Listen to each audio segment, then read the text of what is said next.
Curious George Goes to the Hospital by Margaret and H.A. Ray, in collaboration with the Children's Hospital Medical Center, Boston.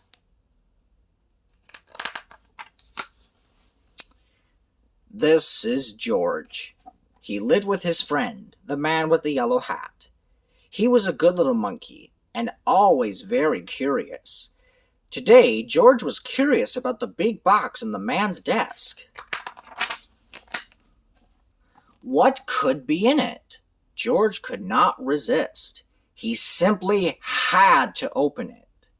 It was full of funny little pieces of all sorts of shapes and all sorts of colors.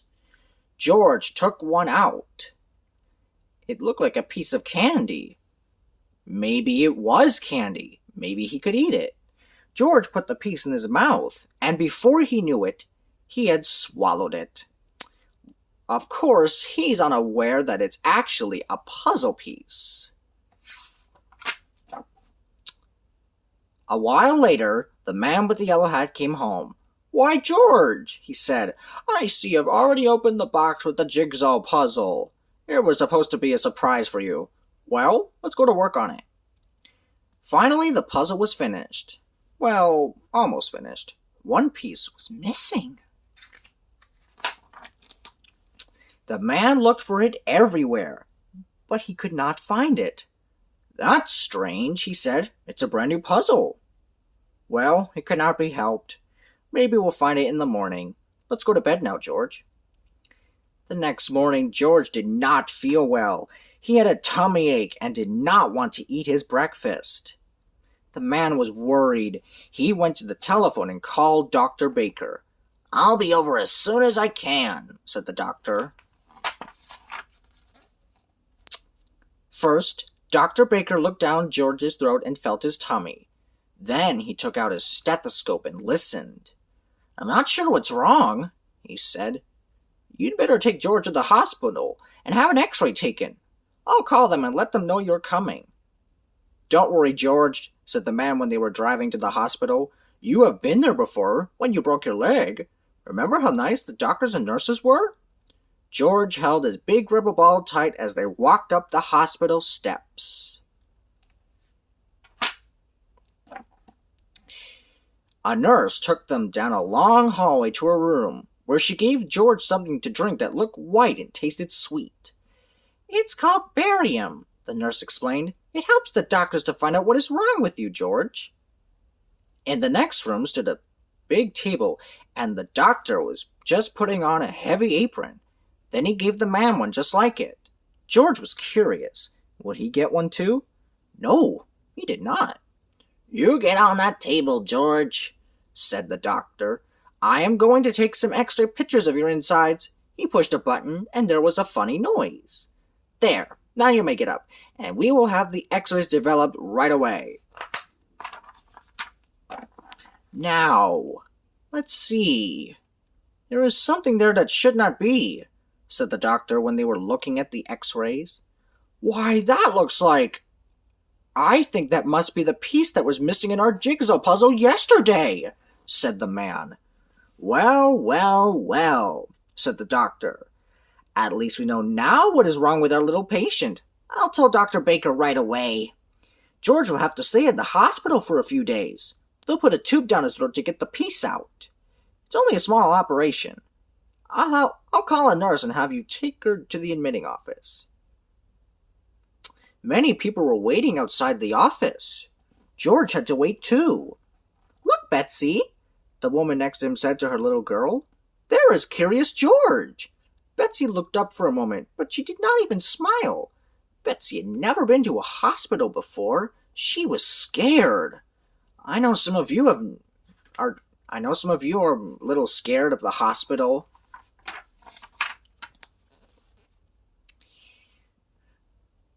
Finally, it was George's turn. A pretty young nurse took him to the next room. How many rooms and how many nurses there were! One nurse wrote down a lot of things about George, his name, his address, and what was wrong with him. Another nurse put a bracelet around his wrist. "It has your name on it, George," she said, so that everybody knows who you are. Then the pretty young nurse came back. My name is Carol, she said. I am going to take you to your room now. We call it the children's ward, and put you to bed. There'll be lots of children to keep you company. And so it was. There were a lot of children in the room. Some were up and around, others in their beds, with a doctor or nurse looking after them. Dave was having a blood transfusion. Steve had his leg bandaged and was sitting in a go-kart. Betsy was in bed looking sad.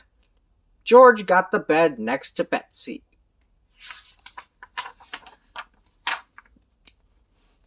George was glad when he was in his bed at last. His tummy was hurting again.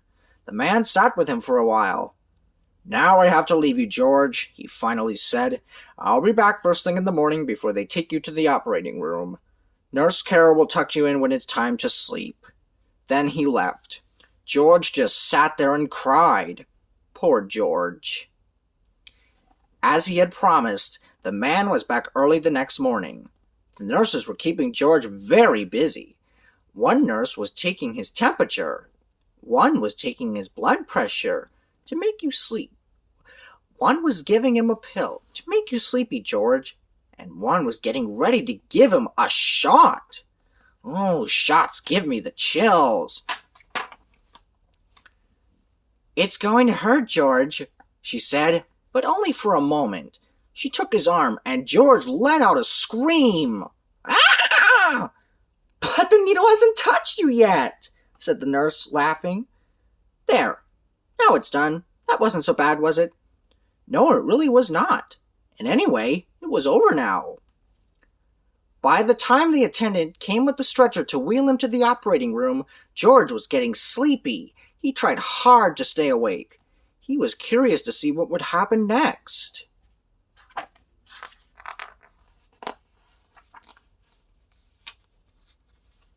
He could see a big table with bright lamps over it, and doctors and nurses all around.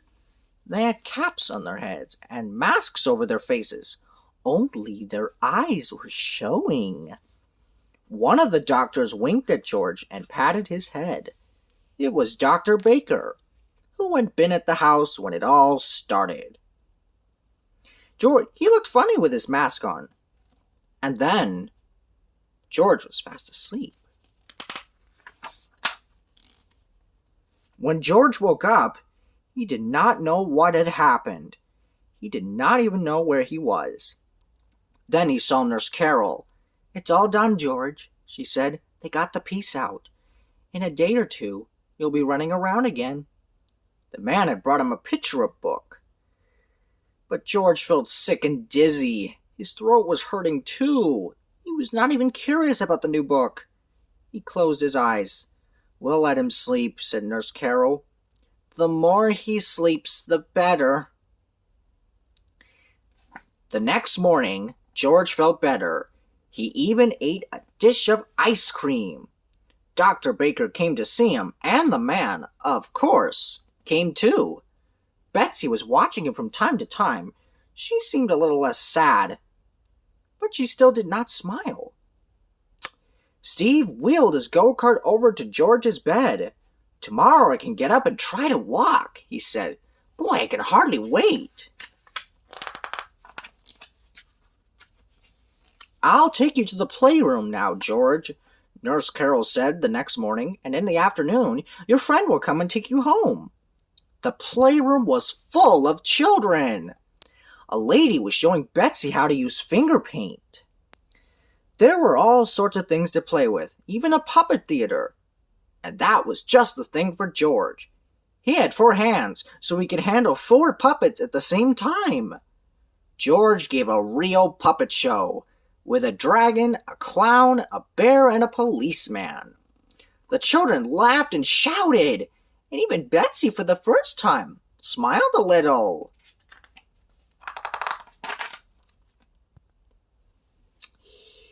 There was a TV set in the playroom and also a record player.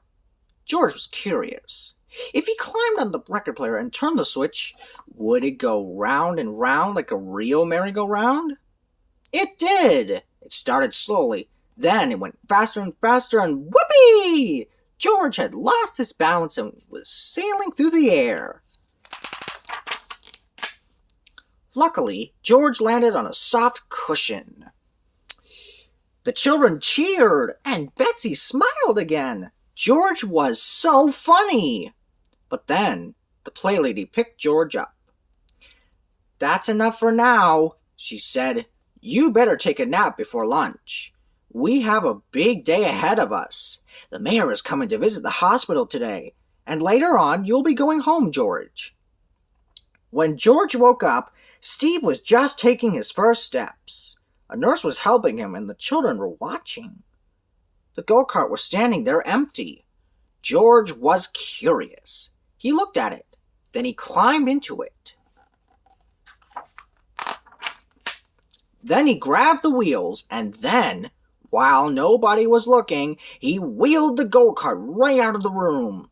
George could make the go-kart go very fast. This was fun. Down the hall he went. By now, the nurse had noticed that he was gone and came running after him. "George! George!" she shouted. But George was too excited to listen. He wheeled around the corner and down the ramp to the floor below, where some men were busy pushing lunch carts, and a lot of doctors and nurses were showing the mayor around. George tried to stop, but it was too late. Wham! The go-kart landed right in the middle of everything.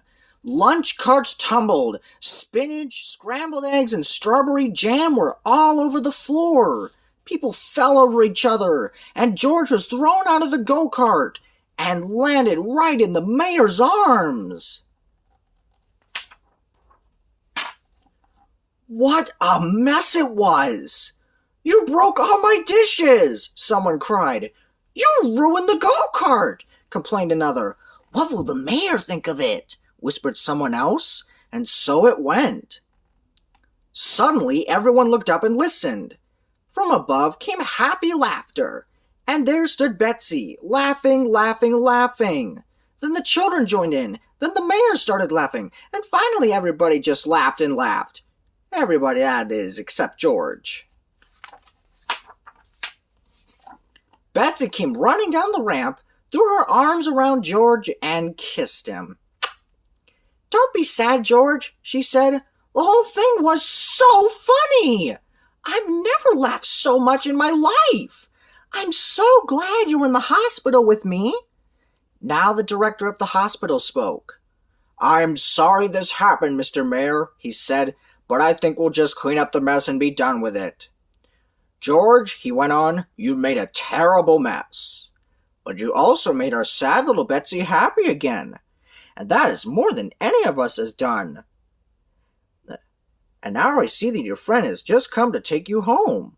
So, goodbye, George, and take good care of yourself."